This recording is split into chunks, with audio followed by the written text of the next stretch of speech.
నమస్తే. తెలుగు భాష పరిరక్షణ పేరుతోటి మహారచయితలు అందరూ తెలుగు భాష కాపాడటం కోసం హైదరాబాద్లో ఒక మీటింగ్ పెట్టి కొన్ని వ్యాఖ్యలు చేశారు.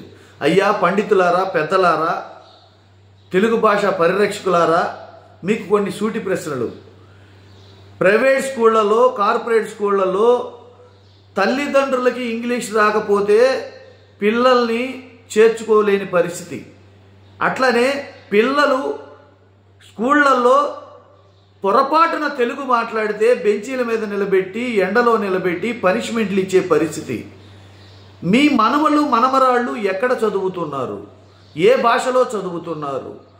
అట్లనే ప్రభుత్వ స్కూళ్లలో పనిచేసే ఉపాధ్యాయుల పిల్లలు ఎందుకు కార్పొరేట్ స్కూల్లో ఇంగ్లీష్ మీడియంలో చేరుస్తున్నారు? అంతెందుకండి, జడ్జిమెంట్లు ఏ భాషలో ఇస్తున్నారు? ఆర్గ్యుమెంట్స్ ఏ భాషలో చెప్తున్నారు? ఎక్కడ దాకేందుకు? ఒక సామాన్యుడికి జబ్బు చేస్తే డాక్టర్ దగ్గరికి వెళితే ఆ డాక్టర్ రాసే మందుల స్లిప్పు ఏ భాషలో రాస్తున్నారు? ఇవన్నీ మీకు కనపడవా?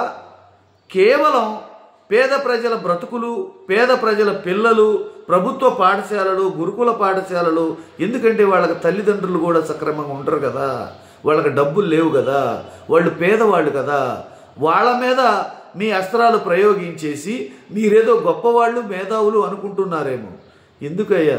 ఇంకా ఏం సాధిద్దామని, ఇంకా ఏం దోచుకుందామని 70 ఏళ్ల వయసు పైబడిన మీరందరూ పేద ప్రజల బ్రతుకుల మీద, పేద ప్రజల కడుపు మీద, పేద ప్రజల అభివృద్ధి మీద కొట్టాలని చూస్తున్నారే. పోతా పోతా ఏం కట్టుకుపోతారయ్యా?